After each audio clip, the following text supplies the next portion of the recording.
그런데 바리새인 중에 니고데모라 하는 사람이 있으니 유대인의 지도자라.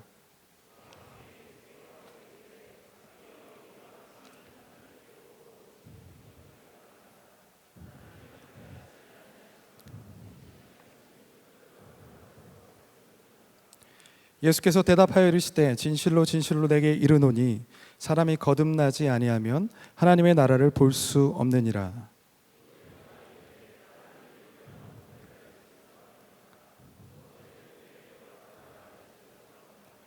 예수께서 대답하시되 진실로 진실로 내게 이르노니 사람이 물과 성령으로 나지 아니하면 하나님의 나라에 들어갈 수 없느니라.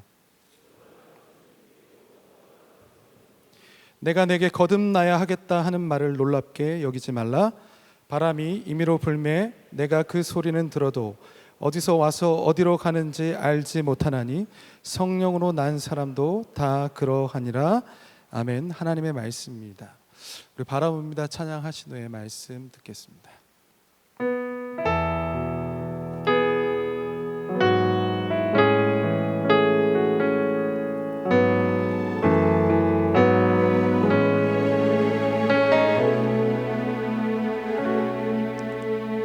완전한 사랑 주를 바라봅니다.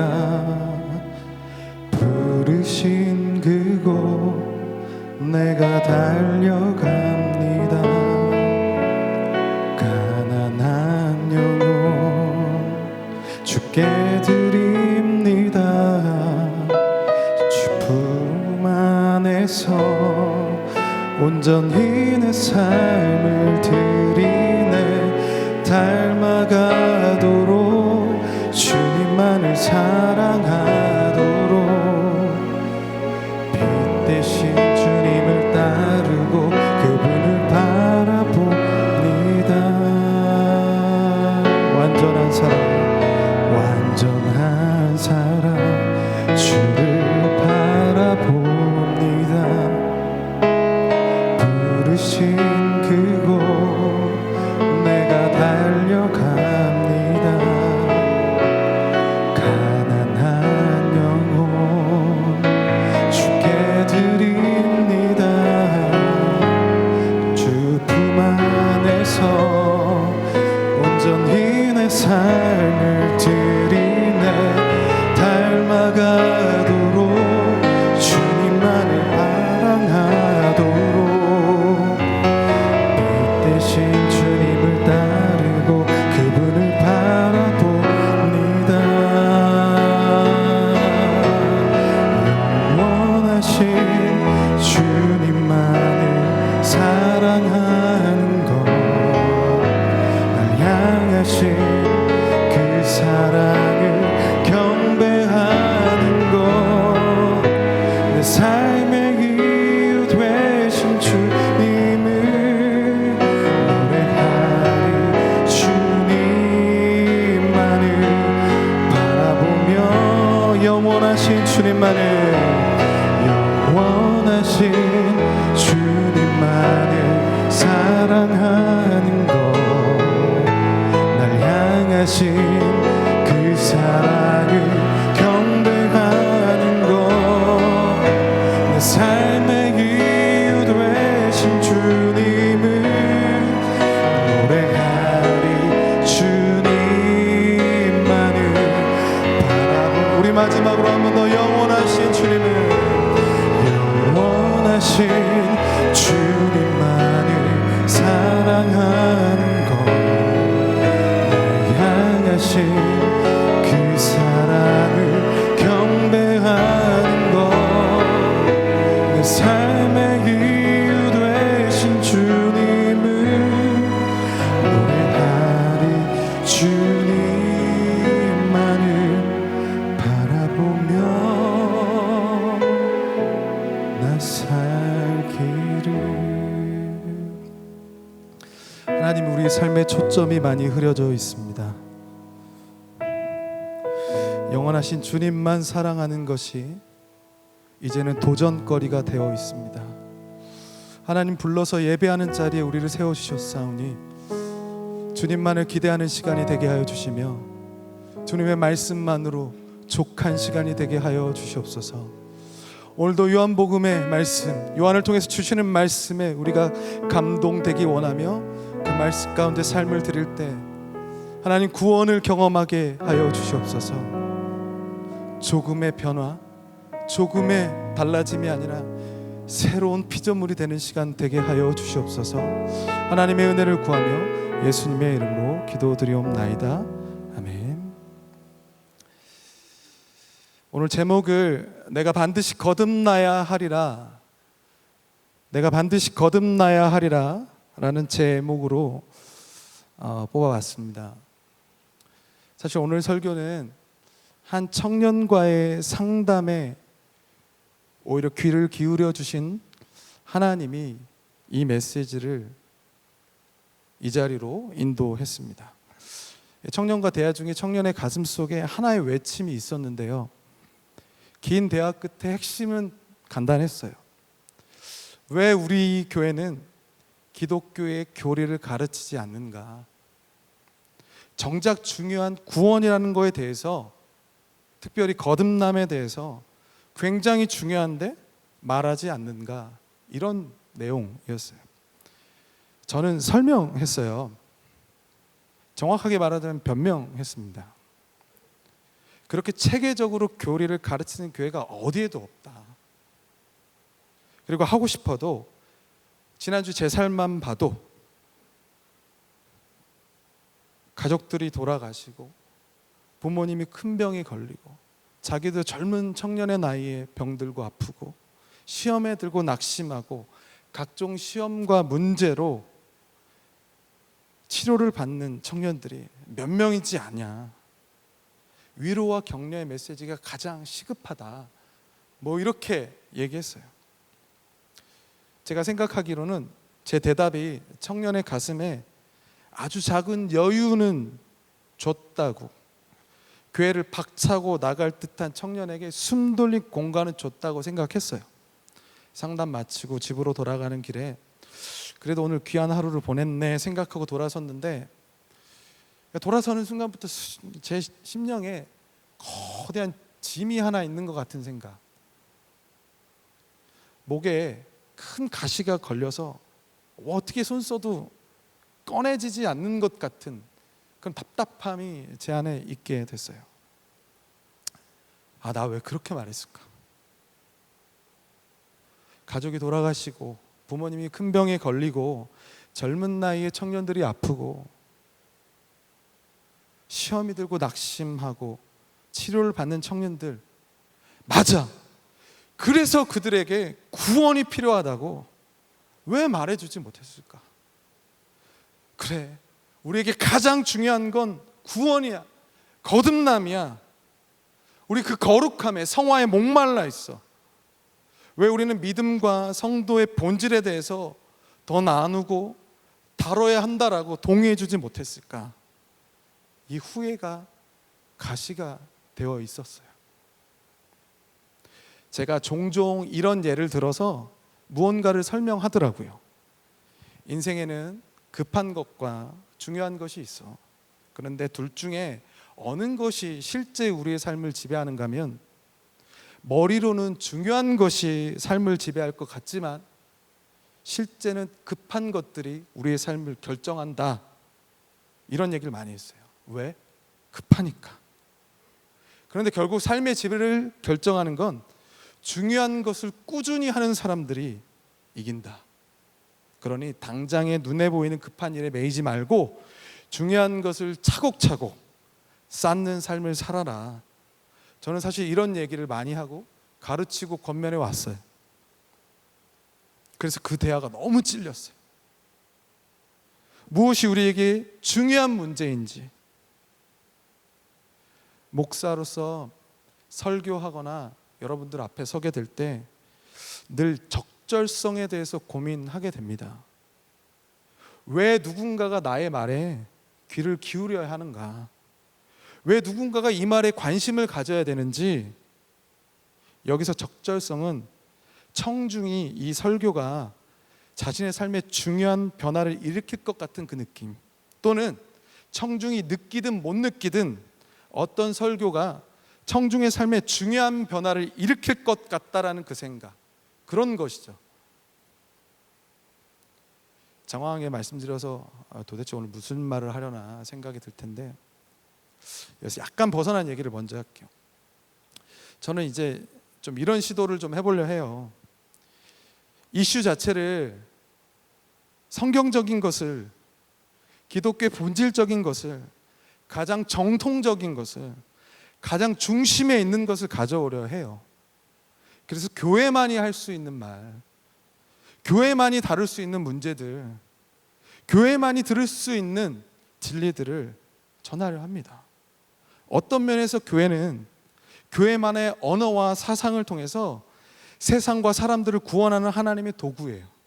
그리고 하나님은 성경 안에 있는 성경적인 이슈들을 다루시면서 하나님의 진리들을 선포해 왔어요. 그 밑에는 하나님은 성경의 하나님이라는 믿음이 있어요. 하나님은 이 성경을 통해서 자신의 영광을 취하시고 자신이 누군지 알려오셨고 자신의 계획대로 운행하시며 세상을 다스리는 줄 믿습니다. 그래서 성경적인 이슈에 대한 무관심이, 그리고 방임이 가장 비성경적인 교회가 되고 가장 비성경적인 설교가 된다는 거예요. 거기서부터 우리의 이슈를 이 자리로 가져오는 것이 제자리로 오는 것인 줄 믿습니다. 여러분과 저의 관심 자체가 이 성경 안으로 돌아오는 은혜가 함께하길 축복합니다. 그래서 오늘 제가 시작하는 우리의 언어, 우리만의 용어는 거듭남이에요. 미국에서 이런 설문조사가 있었습니다. 그리고 결론이 이렇게 헤드라인, 타이틀을 장식하게 됐어요. 뭐냐면 거듭난 그리스도인, 비그리스도인만큼 쉽게 이혼이라는 타이틀이었어요. 설문의 결론이 이런 거죠. 미국에서 굉장히 폭넓게 정의하는 복음주의 계열에 있는 교회는 전체적으로 세상 사람들과 다르지가 않다, 이런 결론입니다. 그런데 제가 주목하는 건 그 결론보다 여기서 타이틀 잡을 때 거듭남이라는 용어를 어떻게 썼냐 이거예요. 여기서 거듭남은 자기가 칭하길 자칭 그리스도인이라고 말하는 사람들을 묘사하는데 사용하고 있다는 점이에요. 그리고 그런 사람들은 세상과 별로 다르지 않다는 거예요. 그런데 신약 성경의 저자들은 거듭남을 정확히 이것과 반대로 이해합니다. 신약 성경은 사람이 거듭나면 완전히 바뀐다는 절대적인 확신을 가지고 있어요. 그러므로 자신이 그리스도인이라는 사람들 가운데 상당수가 사실은 완전히 변화되지 못함을 우리는 깨달아야 돼요. 신약 성경의 저자들은 거듭나지 못했으면서도 자신이 그리스도인이라고 하는 사람들, 그런 세상적인 모습에 거듭남이라는 말을 사용한 자체를 모독이라고 생각하는 거예요.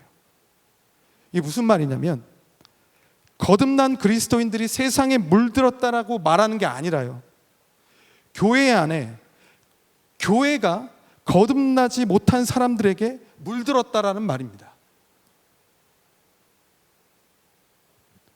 성경에서 거듭남이라는 용어는 굉장히 중요하고 귀한 겁니다. 그래서 성경이 거듭남이라는 용어를 사용할 때 과연 하나님이 그것을 통해서 우리에게 무엇을 원하시는지, 그분의 은혜로 우리가 거듭남을 체험하며 다른 사람들도 체험하도록 돕는 것이 오늘 설교의 관심이에요. 우리가 거듭남을 진정한 성경적인 관점에서 볼 수 있느냐 없느냐가 여기에 많은 것이 걸려 있다라는 말입니다. 천국과 지옥이 걸려 있고요, 이 시대를 살아가면서 예수님을 더 닮을 수 있는 것, 그리고 주변의 문화들을 덜 닮아갈 수 있는 것, 교회의 영광이 거듭남에 달려있는 줄 믿습니다.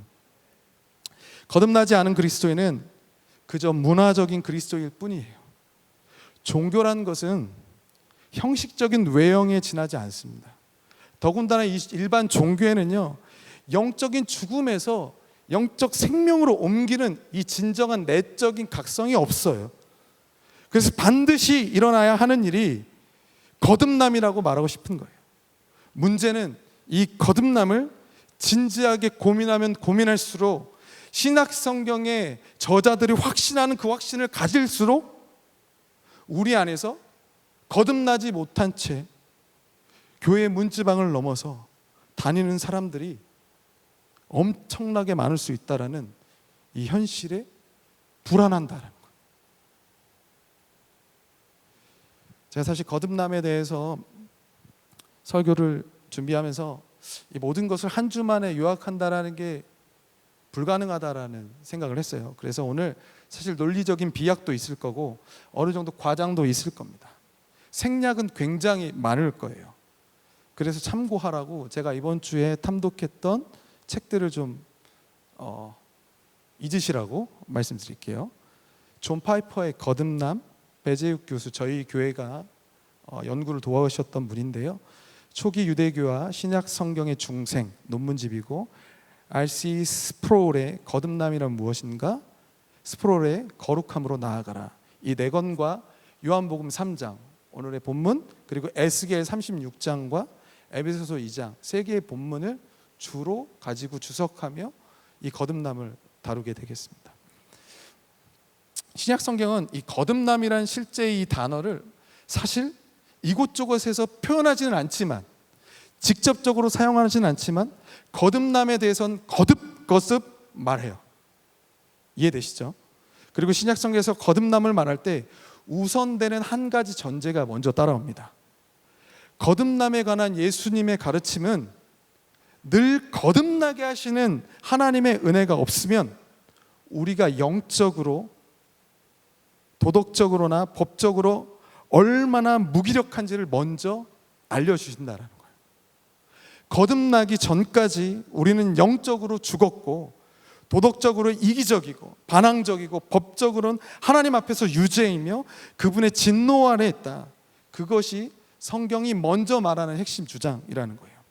첫 번째, 자기 죄와 허물로 죽은 상태다. 에베소서 2장 1절은 이렇게 말합니다. 그는, 예수 그리스도께서는 허물과 죄로 죽었던 너희를 살리셨도다. 주님의 구원이 우리에게 일어나기 전에는 우린 죽었다라고 말해요. 우리는 죄와 허물로 죽은 자라고 정의합니다. 죽음은 생명이 없다라는 거죠. 신체적으로나 도덕적으로 생명이 없는 게 아니라 영적으로 하나님 관계성이 끊어지다 보니까 죽었다라는 겁니다. 그래서 우리는 허물과 죄 가운데서 행하고 세상 풍조를 따르게 됩니다. 별로 잘못된 게 잘못된 걸 줄 몰라요. 우리는 육체의 욕심을 따르고 육체와 마음이 원하는 것을 해요. 근데 문제는 그것을 원하는 것을 해내는 걸요, 능력자라고 말해요. 자기 실현, 자기 개발을 잘하는 사람이라고 말해요. 우리는 죄를 못 짓는다는 의미에서 죽은 사람들이 아니라 우리는 그리스도의 영광을 보지 못하고 맛보지도 못한다는 의미에서 죽었다라는 겁니다. 제가 7살 때부터 선교원 다니면서 교회 다녔지만 그때 신앙의 근본적인 이유는 친구, 교회만에 주는 그 따뜻한 분위기, 그리고 사실 주님 아닌 다른 것에 의해서 신앙생활을 하던 시간이 있었죠. 근데 그것이 끝나는 시점이 무엇이냐면 저의 회심, 저의 거듭남, 그건 철저히 이 말, 자기 죄와 허물로 죽은 상태다에 굉장히 연결되어 있더라고요. 저는 그날 이 말씀을 듣고 거듭나게 됐습니다. 갈라디아서 2장 20절 잘 아시는 말씀이에요. 내가 그리스도와 함께 십자가에 못 박혔나니 그런즉 이제는 내가 사는 것이 아니요 오직 내 안에 그리스도께서 사시는 것이라. 이제 내가 사는 것은 나를 사랑하사 나를 위하여 자기 자신을 버리신 하나님의 아들을 믿는 믿음 안에서 사는 것이라. 그날 주님이 저를 찾아오셨고 그 말씀이 저를 강타한 날, 처음 제가 그 예배 가운데서, 집회 가운데서 보았던 건 흰 옷 입고 거룩한 예배를 올려드리는 제 모습이 아니었어요. 불과 고등학생이었어요. 그렇게 길지 않았다라고 말씀했는 그 시간 속에서 얼마나 추악하고 얼마나 더러운 죄를 많이 졌는지 낱낱이 상기되면서 철저하게 아무런 가능성이 없다라는 걸 저는 그 자리에서 눈물로서 말하고 있더라고요. 그날 그때까지 내가 어떤 상태로 살아왔는지 전혀 깨닫지 못했는데, 진리가 내게 조명된 날, 거듭남의 은혜가 다가온 날, 내가 죄인이 되었다는 걸 처음으로 내 진정으로 부딪히고 다가오게 됐다라는 것입니다. 기독교 역사에 있어서 가장 위대한 스승 중에 한 명, 어거스틴에 대한 예화를 자주 접합니다. 그의 삶을 예수님에게서 떼어났던 우상은 음란이에요. 16살 때, 무려 16살 때 가출해서 16년 딱 더블 스코어가 될 때까지 자신의 삶을 창녀들에게 몸을 바치면서 구하며 살아왔어요. 교회사의 가장 중요한 순간이 찾아왔습니다. 가장 가까운 친구 알피우스와 둘이 앉아서 얘기하는데, 얘기의 내용이 이런 거였던 거예요. 이집트에 있는 수도사 안토니라는 분의 믿음, 그분의 희생과 거룩한 삶에 대해서 둘이 막 나누고 있는 겁니다. 나누다가 이렇게 기록합니다. 그러던 그가 그 자리를 뛰쳐나갔다. 상황은 이렇게 쓰여 있습니다. 우리가 묵은 집에는 작은 정원이 있었다. 답답한 마음을 달래려 정원으로 나갔다. 그곳이라면 나와의 격렬한 싸움을 방해할 사람이 없을 것 같았다. 나는 제정신이 아니었지만 이따금 제정신이 들기도 했다. 나는 죽어가고 있었지만 그 죽음이 내게 생명을 주었다. 나는 반쯤 미쳐버렸고 당신의 뜻을 받아들이지 못하고 당신과의 언약에 들어가지 못하는 나 자신을 보며 격한 분노에 휩싸였다. 나는 머리를 쥐어뜯기 시작했고 두 주먹으로 이마를 쳤다. 손가락들을 서로 엇갈린 채 무릎 밑으로 감싸 안았다. 쥐어뜯은 거죠.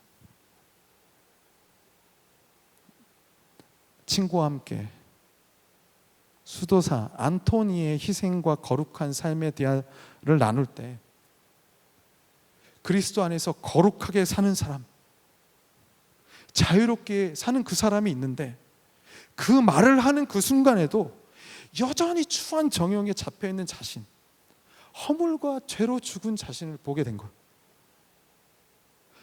거듭난 자 수도사와 거듭나지 못한 자신을 비교하는 거룩한 비교가 그 순간에 일어난 거예요. 오늘 여러분과 제가 읽은 말씀처럼 바람이 임의로 불매, 내가 그 소리를 들어도 어디서 와서 어디로 가는지 알지 못하는 그 바람이, 그 성령께서 그날 그 정원에 어거스틴에게 불어왔던 겁니다. 은혜가 임한 날 그는 자신의 문제와 죄와 허물을 보게 됐어요. 거룩한 말씀이 이끌고 간 자리는 자신이 살아있다 하나 죽어있던 현실을 받아들이게 되는 자리였어요. 그날 어거스틴이 싸웠던 그 싸움의 기결은 이제 그리스도와 연합해서 그 연합 가운데서 절제하며 그리스도의 아름다움을 보며 누리며 살 것인가, 아니면 육체에 매여 여전히 죽은 채로 하찮은 쾌락을 누리며 살아갈 것인가 자신에게 묻고 있었다라는 겁니다. 거듭나기 전의 상태를 성경은 또 이런 표현을 합니다. 본질상 진노의 자녀. 에베소서 2장 3절인데요.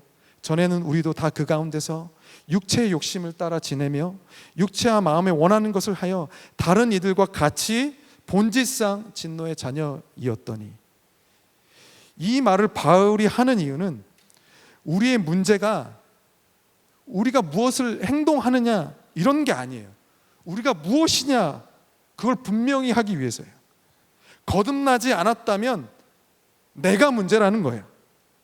우리의 근본 문제가 부모님이 내게 물려준 어떤 것이 아니라, 부모님과의 관계 아니라, 적이 문제가 아니라, 내가 받은 상처가 아니라, 바로 내게 있어 가장 큰 근본 문제는 나라는 겁니다. 내 행동이 아니라, 나의 환경이 아니라, 살면서 만난 사람들이 아니라 나의 본성이 가장 깊은 나의 문제라는 겁니다. 또 다른 말씀엔 이렇게 말합니다. 어둠을 사랑하며 빛을 미워한다. 요한복음 3장 19절인데요. 그 정죄는 하나님 앞에서 정죄는 이것이니 곧 빛이 세상에 왔으되 사람들이 자기 행위가 악함으로 빛보다 어둠을 더 사랑한 것이니라. 거듭나기 전까지 우리는 사랑해야 될 대상을 미워해. 미워해야 될 대상을 사랑해요. 영적인 빛이 우리에게 다가올 때 반대로 저항해요. 영적인 어둠이 우리를 에웠을 때 좋아해요. 순순히 받아들여요. 거듭나지 않은 마음은 이렇게 작동한다라는 겁니다. 또 다른 곳에서는 거듭나기 전 우리의 마음을 돌처럼 단단하다라고 묘사합니다. 돌처럼 굳어서 잘못된 것을 사랑하는 정도를 넘어서서 거역하는 마음이 있다라는 거예요. 이 밖에도 거듭나기 전의 상태를 하나님께 복종하지 못한다, 그분을 기쁘게도 못한다, 복음을 받아들이지도 못한다, 그리스도께 나오지도 못한다, 그분을 주님으로 영접하지도 못한다, 여러 가지 표현들로 얘기합니다. 즉 신약 성경이 말하는 구원의 핵심의 관문에는 항상 거듭남이라는 문이 있었어요. 항상 그 전을 이렇게 굉장히 심각하면서도 절대적으로 부정적으로 성경은 다루고 있다는 거예요. 그래서 우리를 이렇게 묘사하죠. 그 전의 상태를 죄의 종이다, 사탄의 종이다, 선하신 분으로부터 떨어져 나와서 있기 때문에 우리 안에 선한 것이 거하지 않는다. 이렇게 신약 성경은 우리의 상태에서 절대적으로 부정한다라는 겁니다. 그래서 우리에게 생명이 필요한 줄 믿습니다. 새로움을 입어야 할 줄 믿습니다. 작은 보수를 한다거나 땜질을 한다거나 수리하는 정도가 아니라 고린도후서 5장 17절 말씀처럼 그리스도 안에서 새로운 피조물이 되는 은혜가 필요한 줄 믿습니다. 여러분, 죽은 사람들은 아무것도 하지 못해요. 만약 죽은 사람들이 무슨 일이라도 할 수 있으려면 한 가지가 필요한데 살아나야 되는 거예요. 거듭나야 하는 거예요. 그러므로 여러분, 거듭남은 지엽적인 주제가 아니라 신앙생활에 있어서 핵심 주제. 거듭남은 우리의 영원히 걸린 문제.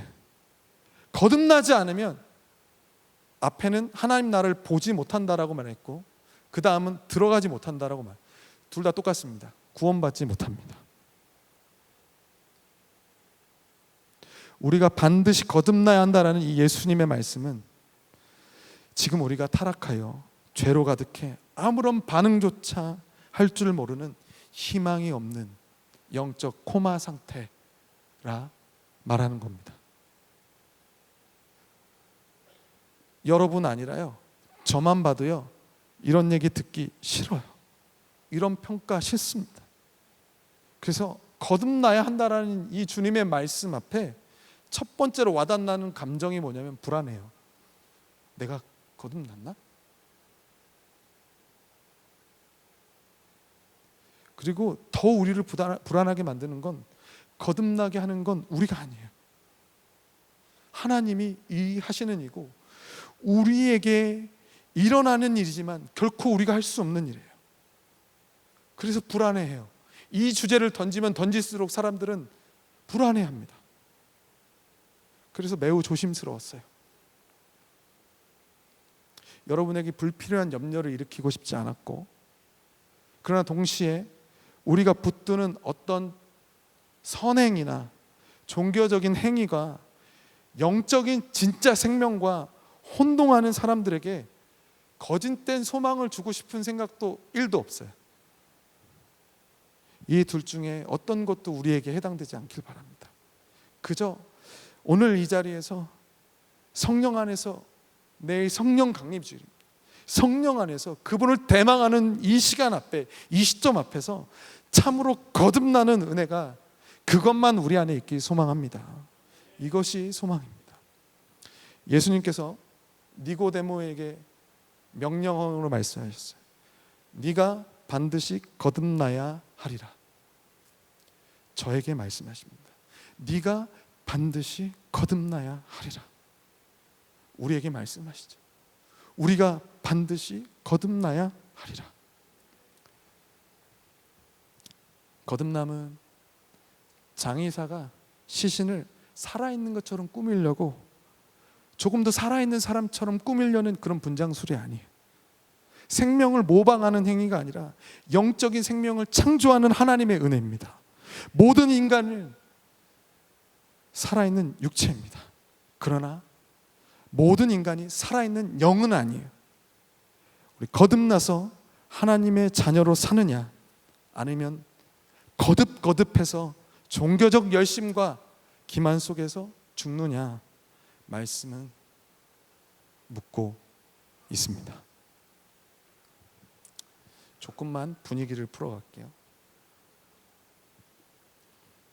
여러분 어렸을 때 그 노래 했어요. 아까 임원단하고도 좀 불러봤는데, 돈으로, 아시죠? 요 정도만 해도 다 아시잖아요. 하나 둘 셋 넷. 돈으로도 못 가요 하지만 나라, 힘으로도 못 가요 하나님 나라. 어떻게요? 거듭나면 가는 나라, 하나님 나라. 믿음으로 가는 나라, 하나님 나라. 아멘인데요, 제가 2절 가사가 있는 걸 처음 알았어요. 오늘 오랜만에 검색하면서 2절 이렇게 시작합니다. 외모로도 못 가요. 얼마나 다행이에요, 그렇죠? 굉장히 복음입니다. 어떻게 가요? 거듭나야만 하나님 나라를 봅니다. 거듭나야만 구원을 받습니다. 구원받는 믿음은 거듭남입니다. 하나님이 우리를 거듭나게 하시며 우리를 부르시고 우리를 구원하시고 우리를 당신의 자녀 삼으시는 걸 기뻐하는 분인 줄 믿습니다. 그렇다면 우리 이렇게 질문을 바꿔보죠. 이런 질문을 가지고 요한복음 3장 5절을 읽고 싶어요. 하나님은 어떻게 우리를 거듭나게 하시는가? 3장 5절 같이 읽겠습니다. 시작. 예수께서 대답하시되 진실로 진실로 내게 이르노니 사람이 물과 성령으로 나지 아니하면 하나님 나라에 들어갈 수 없느니라. 아멘. 여러분 방법은 명시되어 있어요.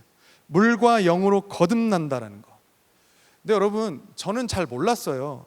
물과 영으로 거듭난다라는 게 예수님만 이렇게 말씀하신 줄 알았어요. 그분만의 독창적인 발명이라고 생각했는데 예수님 특별한 영감으로 갑작스럽게 개발하신 거듭남이 아니더라고요. 즉 구약에 이미 약속된 하나님의 방법이었어요. 다시 말하자면 예수님이 니고데모에게 물과 성령으로 나지 아니하면 이라고 말씀하실 때 물과 성령으로 거듭나는 이 방법은 에스겔서의 전통을 따릅니다. 에스겔서 36장 24절과 25절인데 제가 천천히 읽어볼게요. 내가 너희를 여러 나라 가운데서 인도하여 내고 여러 민족 가운데서 모아서 데리고 고국 땅에 들어가서 많은 물을 너희에게 뿌려서 너희로 정결하게 하되 곧 너희 모든 더러운 것에서와 모든 우상 숭배에서 너희를 정결하게 할 것이며. 아멘. 정결하게 하는 도구가 뭐였어요? 물을 뿌린다라는 거, 물로 거듭나게 한다라는 거. 반대로 말하자면 왜 필요했어요? 정결하게 하기 위해서. 여러분 우리는 거듭나기 전에 그 상태는 주님의 용서와 씻음이 필요하다는 겁니다. 이것은 제거해야 될 옛 본성들이 있고 제거해야 될 옛날의 어떤 것들이 우리 안에 분명히 있다는 뜻이에요. 죄는 반드시 씻겨야 하는 줄 믿습니다. 그리고 말씀이 거기서 끝나지 않고요, 이렇게 이어집니다. 씻는 것 외에 이렇게 이어져요. 또 새 영을 너희 속에 두고 새 마음을 너희에게 주되 너희 육신에서 굳은 마음을 제거하고 부드러운 마음을 줄 것이며 또 내 영을 너희 속에 두어 너희로 내 율례를 행하게 하리니 너희가 내 규례를 지켜 행할지라. 아멘. 그럼 용서와 씻음은 제로예요. 어떤 면에서 귀한 은혜지만 부족해요. 변화돼야 돼요. 생각하고 판단하는 새로운 방식이 우리 안에 필요해요. 그래서 주님이 약속하시는 게 이거였죠. 새 영을 우리 안에 두겠다. 이 영은 우리 안에 있는 굳은 마음을 제거하고 부드러운 마음을 줄 것이다. 그래서 굳은 마음은 영적 실제에 대해서 무감각하고 반응하지 않는 그런 죽은 마음이죠. 굳은 마음은 예수 그리스도의 영적인 진리와 예수님을 볼 때 아름답다 느끼고 그분의 영광과 가치를 느끼는 그 거룩함에 대해서는 우린 이미 돌과 마찬가지였다는 겁니다. 그래서 하나님 나라를 보려면, 이 땅을 사랑하면서 구원을 받으려면 반드시 이 마음이 바뀌어야 된다는 것이고, 이 마음을 바꾸는 분이 영이시다라는 겁니다. 생명 없는 돌 같은 마음이 아니라 부드러운 마음을 우리에게 그 생명을 주시는 분, 그분이 성령이시다.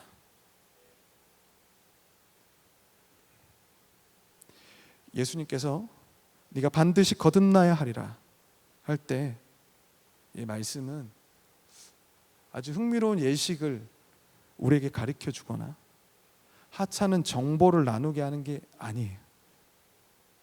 종교와 교리를 네가 모르는 것으로 인해 질타를 던진 게 아니에요. 예수님은 지금 니고데모를 그 현장에서 주님의 자녀로 부르고 계신 거예요. 내가 너를 지금 영생의 길로 인도하겠다. 지금 그 자리에서 구원하겠다. 내가 너에게 굳었던 그 마음을 부드럽게 할 것이고, 내가 죽었던 너의 마음을 그리스도의 진리와 그분의 아름다움에 반응할 줄 아는 삶으로 변화시키겠다. 지금 그 복을, 그 구원을 주님이 주고 계시다라는 겁니다. 다시 이 시점에서 이런 질문을 던져보겠습니다. 여러분, 지금 예수님이 누구랑 대화하고 있었죠? 한 인물, 니고데모죠. 여러분, 이 이름은요, 니코는 정복자, 다스리는 자라는 뜻이고, 데모스는 백성이에요. 백성의 정복자라는 뜻이에요. 그리고 그는 학자였고, 그의 이름 니코데모스는 헬라식 이름이에요. 보통의 유대인들은 그 상황 가운데서 헬라식 이름을 짓지 않아요. 즉 굉장히 유력한 집안의 사람, 헬라의 교육을 받은 높은 신분이었다라는 거예요. 그의 가문을 요세푸스라는 역사가는 이렇게 유대교회사에서 이렇게 소개해요. 로마의 폼페이 장군에게 보내는 유대의 특사였고, 예루살렘 함락될 때, 무너질 때 종전을 협상한 리키몬드라는 사람이 바로 이 니고데모다. 굉장히 높은 사람, 종전되었음을 로마의 협상 테이블에 올라간 사람이었어요. 그리고 그를 설명하는 가장 중요한 방식은 뭐였냐면 바리새인이다라는 거예요. 즉 모세오경을 온전히 실천하는 율법주의자로서, 여러분 바리새인은 딱 전국에 6,000명이에요. 리미티드 에디션이에요. 성경에 대한 심취는 물론 하루에 2시간씩 성전 나가서 기도하고요, 일주일에 2끼 아니고 이틀씩 금식하고, 그 어려운 시대에 11조를 드리고 안식일의 규례를 철저히 목숨 걸고 지키는 바리새인. 니고데모의 외형은 누가 봐도 하나님의 백성 자녀였지만 그 물론 자신도 그렇게 믿었을 거예요. 그러나 예수님이 보시기에 문제는 그가 참 하나님의 백성이 아니었다라는 거예요.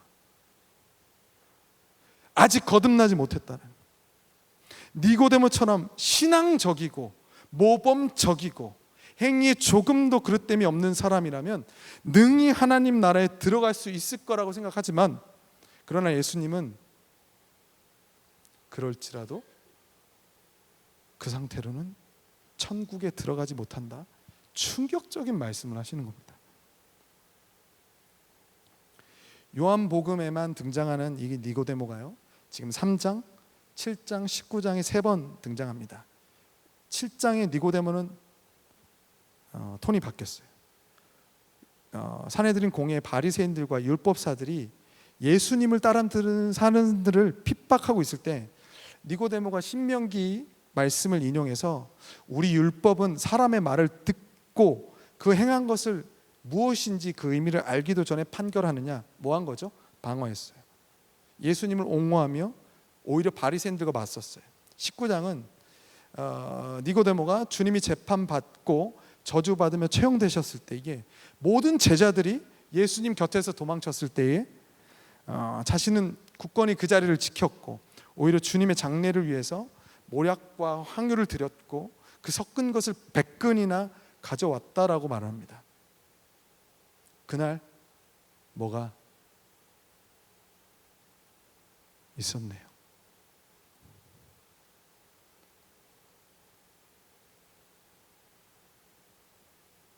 저의 삶처럼 일순간의 회심, 어거스틴처럼 놀라운 은혜로 반전, 니고데모처럼 극적인 예수님과의 대화,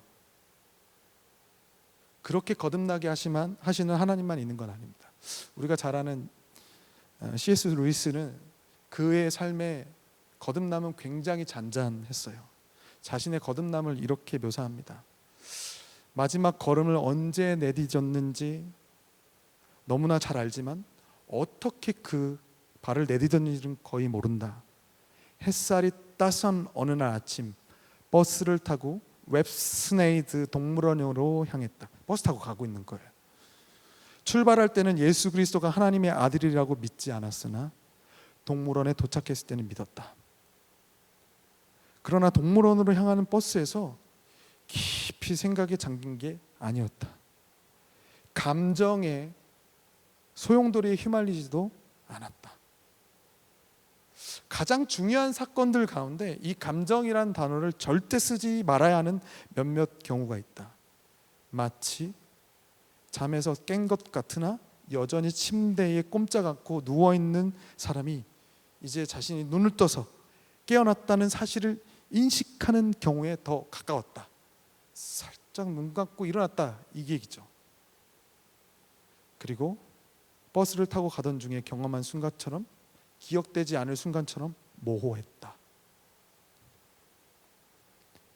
거듭남의 순간은 감정이, 분위기가 본질이 아닙니다. 누군가에게는 통곡하고 후회하는 날, 누군가에게는 신선한 바람이 불어오는 날, 그 체험, 그 거듭난 자체가 엄청난 사건이라는 겁니다. 요한 1서의 말씀은 이렇게 묘사했죠.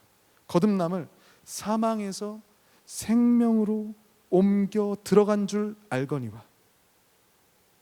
우리에게 필요한 건 우는 것, 통곡하는 것, 아니면 잠잠히 아니요, 거듭나는 것. 그냥 그 자체가 중요하다라는 겁니다.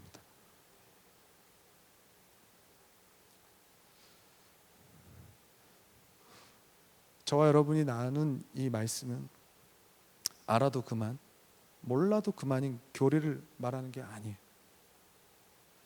사실 시작은 그 청년에게 미안했어요. 미안한 감정 속에서 하나님이 요동치게 했던 건 정말 중요한 것을 말하라라는 인도함이었어요. 어릴 적 교회에서 선생님들이, 저를 가르쳐준 선생님들이 이렇게 자주 물으셨었어요. 요즘 기도 제목이 뭐니? 너 어떻게 지내니? 너 고민이 뭐니? 아니었고요. 너 거듭났니? 그것이었어요. 거듭남은 사사로운 인생의 문제가 아닙니다. 언제고 매일 반복해서 물어도 될 만한, 끊임없이 하나님 앞에서 확인해도 될 만한 그것입니다. 주님은 지금 이 말씀을 통해서 우리를 정죄하거나 네가 어둠 가운데 있다 질타하는 게 아니라요, 우리를 참 구원의 길로 인도하시는 줄 믿습니다. 반드시 네가 거듭나야 하리라. 이것은 죄와 허물로 그 속에서 죽은 채 죽은 줄도 모르고 살아가는 우리에게 참된 구원의 길을 열어주시는, 활짝 열어주시는 주님의 음성인 줄 믿습니다. 지금 하나님께서는 저와 우리 모두를 하나님의 귀한 자녀로 부르는 순간임을 믿어야 될 줄 믿습니다. 여러분, 이 말씀 가지고 어떻게 우리의 삶에 풀어갈까 고민할 때 주님 이런 마음 주셨어요. 우리 삶에서 반복되는 죄가 있다면 우리는 항상 이렇게 노력해 왔어요. 그것을 참아내고 견뎌내는 인내가 없었다고 생각했어요. 그렇게 믿었었어요. 근데 말씀은 아니라고 말하는 거예요. 우리는 원래 죄를 이기기 힘이 없다고 말을 해요. 오히려 죄를 사랑하던 사람, 영으로 거듭나지 않으면 결코 이길 수 없는 사람이었다라고 말하는 거예요. 소그룹 훈련이라는 영적 밥상을 차려놓고 저 솔직히 굉장히 고민에 빠졌습니다. 왜 돕기에서 차려놨는데 너무 좋아할 것 같아서 선착순을 붙였어요. 근데 스코어가 서울대 들어가는 사람들의 그 성적표에 볼 수 있는 숫자들이더라고요. 왜 반응하지 않을까? 그리고 봉사는 기쁨이라고 배웠고 하나님의 종이 되는 은혜라고 분명히 우리가 알고 있는데 1인 1사역 준비하고 부서맨 찍고 애를 써도 왜 그 좋은 것들에 대해서 기쁨으로 자발적으로 우리가 반응하지 않을까? 했던 프로그램이 잘못됐나? 준비를 더 해야 되나? 고민이 많았죠. 단순한 코로나가 아닐 수 있겠다 생각이 들어요. 여러분, 뭔가 내면 가운데 거룩한 것에 대한 갈망과 기쁨이 사라지셨어요? 그런 생각이 든다면 우리의 노력이 필요한 게 아니에요. 오늘 말씀처럼 우리는 거듭나기 전까지는 그게 우리의 삶이에요. 결코 선한 것에 기쁨으로 반응할 만한 힘과 능력이 없어요. 그것은 주님이 주는 줄 믿습니다. 우리의 마음 돌이에요. 무감각할 거예요. 저 깊은 곳에서, 그래서 우리의 영혼의 심령은 저 깊은 곳에서 우리한테 말하는 거예요. 거듭남의 은혜가 필요하다고. 세상의 문화들이 자꾸 좋습니까? 작다면 작은 취미들이 어느샌가 우리의 신앙을 흔들고 있어요. 그걸 알아도 계속 끊을 수 없어요. 계속 좋아요. 그래서 계속 추구하고 기쁘다면 절제가 필요한 게 아닙니다. 우리는 새 마음이 필요합니다. 새롭게 하시는 주님의 은혜가 필요합니다. 거듭나게 하시는 하나님의 구원이 필요합니다. 진실로 진실로 내게 이르노니 사람이 거듭나지 아니하면 하나님 나라를 볼 수 없느니라. 거듭나지 않으면 우리에게 구원은 없습니다. 바람이 임의로 불매 네가 그 소리는 들어서 어디서 와서 어디로 가는지 알지 못하나니. 거듭남은 우리가 아니라 바람이에요. 성령이십니다. 여러분 굉장히 다행이에요. 성경이 이렇게 말하거든요. 긍휼이 풍성하신 하나님이 우리를 사랑하신 그 큰 사랑을 인하여 허물로 죽은 우리를 그리스도와 함께 살리셨다. 하나님의 마음에 넘치는 그 긍휼이, 넘치는 그 사랑이, 우리가 여전히 죄와 허물로 죽었지만 자격이 없고 여전히 어두운 것들을 사랑하고 미워해야 될 것들을 사랑하지만 그분의 넘치는 그 내면의 사랑이 네가 오늘 거듭나야 하리라 구원으로 초대하고 계신 줄 믿습니다. 성령은 우리가 거듭나는 걸, 새로움을 입는 걸 기뻐하시는 분입니다. 우리를 달라지게 하는 거 우리가 아니라 하나님이십니다.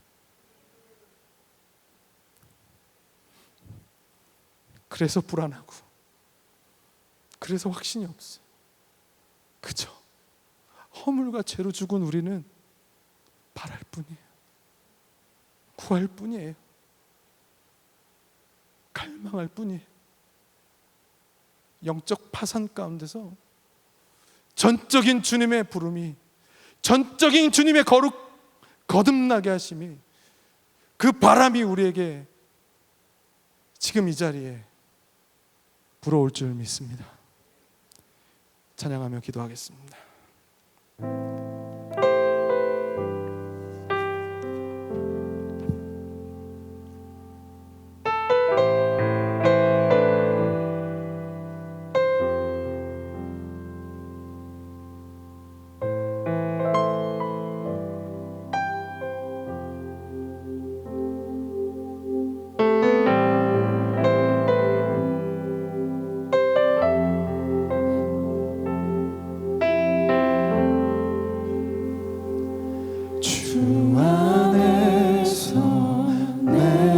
영혼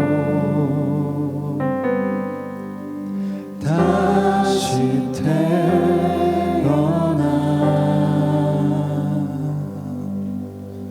이전 것을 지나고 새롭게 됐네. 죄로 물든 내 모습 예수와 함께 죽고 부활 생명 내 안에 부활 생명 내 안에 새로운 삶이 열렸네.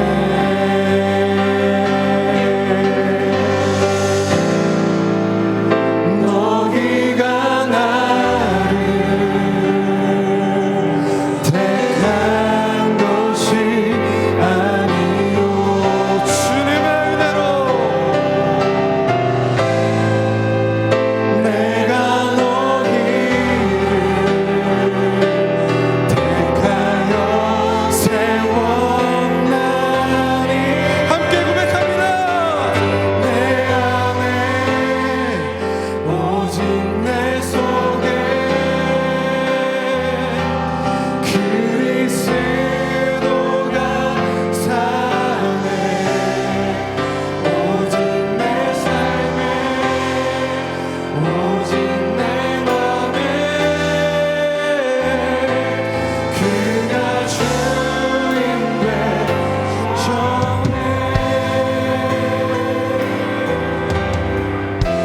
우리 은혜를 구하며 이 시간 다 같이 일어나서 주님을 갈망하며 새롭게 하심을 갈망하며 고백합니다. 주 안에서 내 영혼 주 안에서 내 영혼 주님 순복합니다. 다시 되어나 이전 것은 지나고 이전 것은 지나고 새롭게 됐네. 죄로 물든 내 모습 죄로 물든 내 모습 예수와 함께 죽고 예수와 함께 죽고 부활 생명 내 안에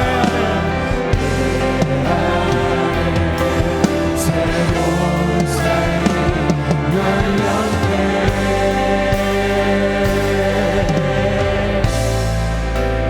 너희가 나를 택한 것이 아니요 주님이 말씀하십니다.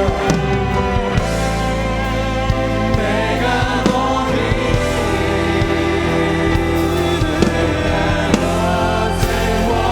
세웠나니 오직 내 안에 오직 내 속에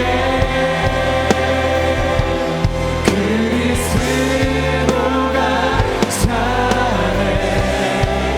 오직 내 삶에 오직 내 맘에 그가 주인 되셔. 오직 내 안에 오직 내 안에 오직 내 속에 그리스도가 사네. 오직 내 삶에 오직 내 맘에 그가 주인 되셨네. 우리 확실히 알아야 될 게 있습니다. 우린 사랑하기에 지친 게 아니라 주님의 은혜가 필요합니다. 선행을 행하는데 인내와 견딤에 우리의 절제가 부족한 게 아니라 성령의 충만, 그분으로부터 시작되는 새로움이 필요합니다. 그러기 위해서 먼저 인정해야 돼요. 파산. 그 은혜가 오기 전까지 하나님, 우리는 절대 구원함에 이를 수 없습니다. 저는 실패 많이 했습니다. 오늘도 결정했고, 사랑하기로 결정했고, 위로하기로 결정했고, 누군가를 위해 축복하기로 결정했지만 또 실패했어요. 말씀대로 사는 게 늘 실패였어요. 그럴 수밖에 없습니다. 주님, 내 힘을 의지하지 않게 하여 주시옵소서.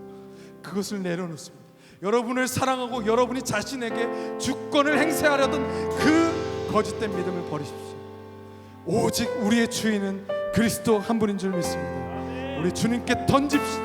우리 삶의 주권을 던집시다. 그분만이 행하실 수 있습니다. 주님의 이름을 외쳐 부르고 기도합니다. 주여, 주여, 주여. 주님, 내 삶은 죄와 허물로 죽었습니다.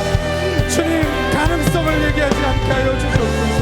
하나님, 나에 대해서 기대하지 않게 하여 주시고, 하나님, 돌같은 이 마음, 굳어져 있는 이 마음, 그리스도의 아름을 보며, 하나님 아름다움을 보며 결코 흠모하지 않는 이 마음들, 예배를 사모해야 된다 생각으로 알지만 이 마음 가운데 견디지 못하고 끊어지지 못하는 것 주님이 없기 때문입니다. 주님 오셔서 충만히 거하여 주시옵소서. 오직 내 마음 가운데 주님이 아니고서는 그 어떤 것도 대신할 수 없습니다. 주님, 우리를 붙들어 주시옵소서. 주님, 우리 대한 가능성을 버리게 하여 주시며 오직 거듭나는 은혜만 사모하게 하여 주시옵소서.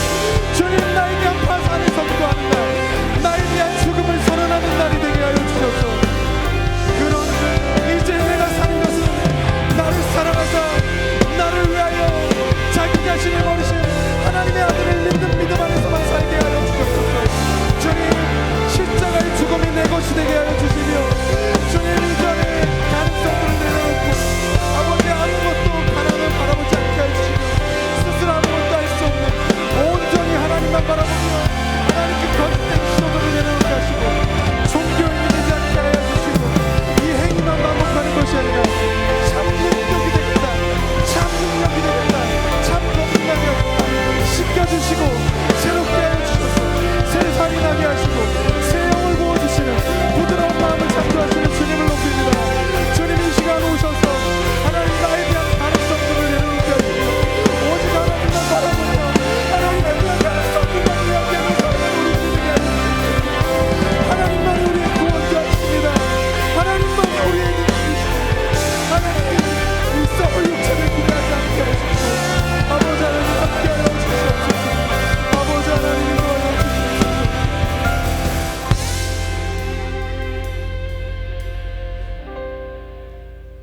주님이 용서와 제시심으로 우리에게 만족하게 하지 않으셨습니다. 더 나아가게 하셨습니다. 내가 새 영을 너희 속에 두겠나니 그 영이 돌같은 너희의 마음을 부드럽게 하리라. 그리스도를 보면서도 아름다움을 인정하지 못하고 하나님을 보면서도 기뻐할 줄을 모르는 우리들에게 성령을 보내시겠다 약속해 주셨습니다. 이전 것은 지나가고 새 것이 되는 유일한 가능성은 성령님 외에 없는 줄 믿습니다. 성령님 오시옵소서. 우리 가운데 오시옵소서. 우리에게 말씀하시고 죄를 미워하는 마음을 허락하여 주시고 오직 그리스도의 아름다움만을 기뻐하며 사모하는 놀라운 거룩함의 능력을 우리 안에서 행하여 주시옵소서. 성령님이 우리의 구원이 되어 주시옵소서. 임하소서. 새롭게 창조하소서. 주인이 되어 주셔서 부르짖으며 초청하면서 기도하겠습니다. 주여, 주여, 주여. 성령님, 우리 가운데 오시옵소서. 성령님, 우리 가운데 오시옵소서. 우리 주가 되어 주시옵소서. 오시옵소서.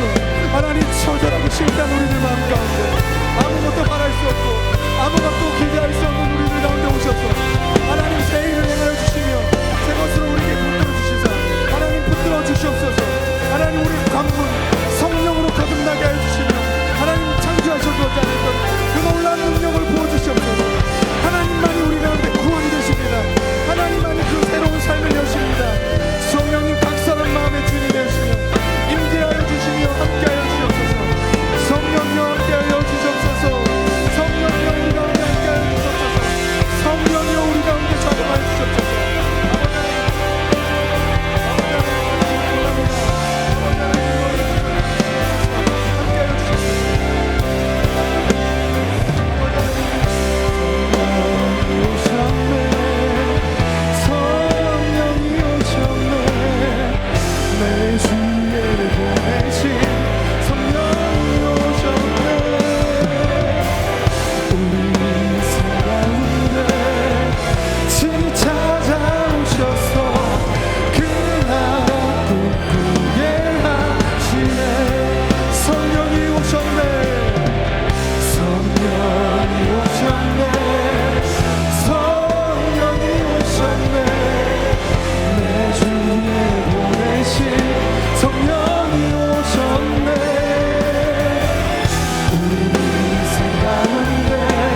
주지 않으니 내가 너희와 영원히 함께하리.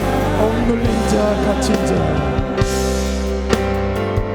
억눌린 자 갇힌 자 자유함이 없는 자 피난처가 되시는 성령이 계신 주의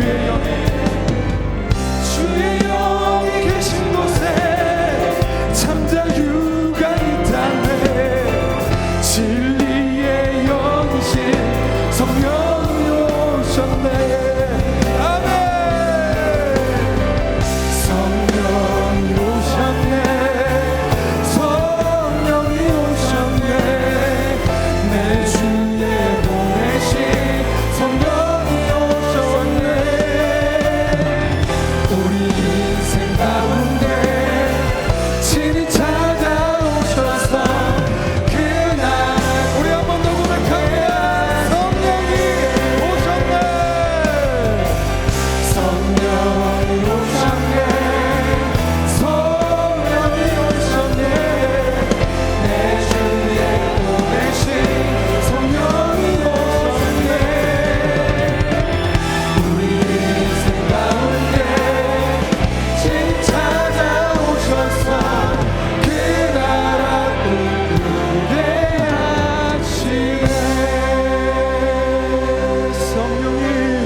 마지막으로 한 번만 더 고백합니다. 성령이 오셨네. 성령이 오셨네. 성령이 오셨네. 내 주에 보내신 성령이 오셨네. 우리 인생 가운데 친히 찾아오셔서 이 나라 꿈꾸게 하시네. 우리 성령님께 영광의 박수. 아멘. 우리를 다스리옵소서. 성령 오셔서 우리를 다스리옵소서. 네, 다스리옵소서. 주여 다스리옵소서. 우리 죄악된 우리들의 삶에 오셔서 창조하시며 거듭나게 하시옵소서.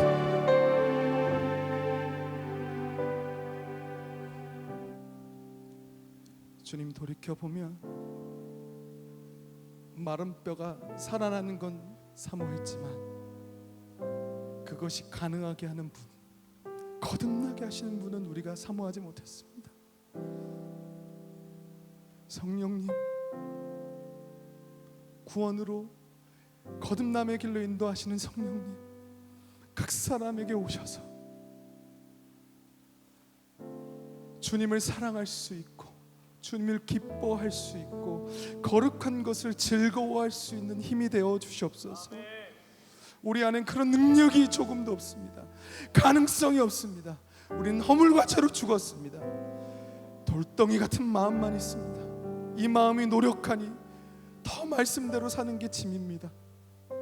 이제는 주님이 우리의 힘이 되어 주셔서 주님이 우리의 연약한 무릎들을 일으켜 주시고 상한 마음을 회복시켜 주시며 말씀대로 살아갈 힘을 더하여 주시옵소서.